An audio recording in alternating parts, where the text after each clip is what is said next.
Assalamualaikum warahmatullahi wabarakatuh. Salam dan bahagia. Perkenalkan, nama saya Pungki Intan Mulansari dengan NIM 2018010075, Prodi Agribisnis, Fakultas Pertanian, Universitas Sarjana Wiyata Taman Siswa. Video ini mengulas tentang praktikum pengamatan stek ubi kayu yang berbahasa Latin Manihot utilissima. Di sini saya akan menjelaskan latar belakang ubi kayu terlebih dahulu. Jenis ubi kayu yang saya amati adalah jenis ubi kayu manggu. Sebelum menjelaskan jenis ubi kayu ini, saya akan menjelaskan terlebih dahulu apa yang dimaksud dengan ubi kayu. Ubi kayu atau Manihot utilissima merupakan komoditas tanaman pangan yang terpenting sebagai sumber karbohidrat pengganti beras.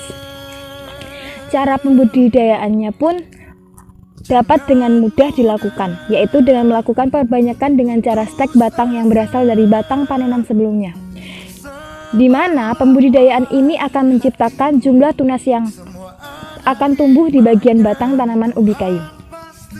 Selanjutnya, saya akan menjelaskan mengenai ubi kayu jenis manggu.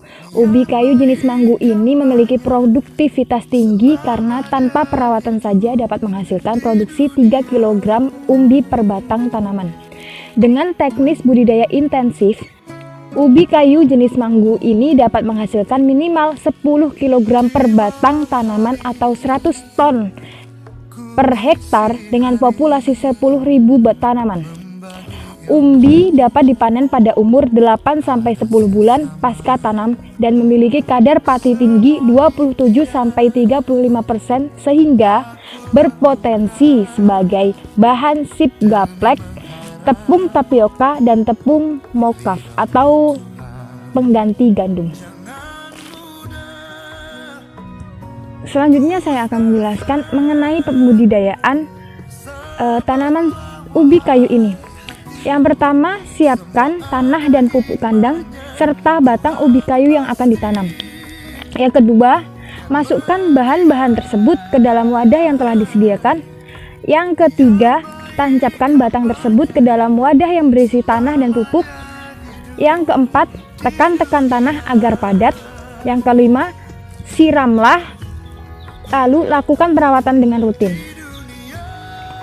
Mengenai hasil pengamatan, saya mengamati bahwasanya untuk tanaman pertama yang ukuran batangnya 20 cm menghasilkan 6 tunas.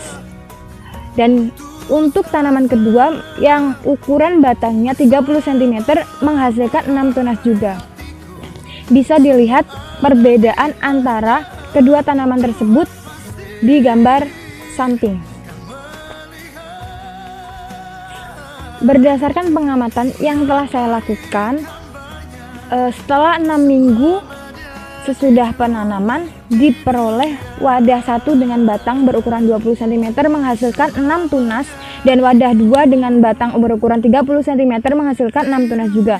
Dengan pengamatan tersebut, kita tahu bahwa pertumbuhan jumlah tunas kurang maksimal. Hal ini dikarenakan pada saat penanaman, pelaku praktikum kurang memperhatikan apakah penanaman tersebut terlalu dalam atau tidak. Sehingga sebagian tunas ada yang tumbuh di dalam tanah. Sedikit saya akan mengulas mengenai tanaman yang pertama, yaitu yang batangnya berukuran 20 cm, di mana tanaman tersebut beberapa tunasnya tumbuh di dalam tanah sehingga tercampur dengan akar ubi kayu. Dan bagian atas batang ubi kayu tersebut tidak tumbuh tunas. Hal ini dapat disebabkan dari kesalahan pelaku praktikum, yaitu pada saat pemotongan calon batang ubi kayu yang akan ditanam, yaitu dengan rata atau tidak dibuat runcing. Hal ini mengakibatkan pertumbuhan akar yang tidak maksimal sehingga akan menghambat pertumbuhan tunas batang ubi kayu. Jadi, dapat disimpulkan bahwasanya pembudidayaan tanaman ubi kayu ini dapat dilakukan dengan mudah.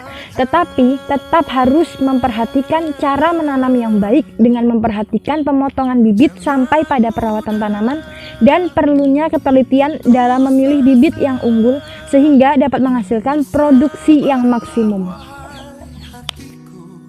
Baik, terima kasih untuk segala perhatiannya. Jalan-jalan ke bandara, tidak lupa membeli makanan.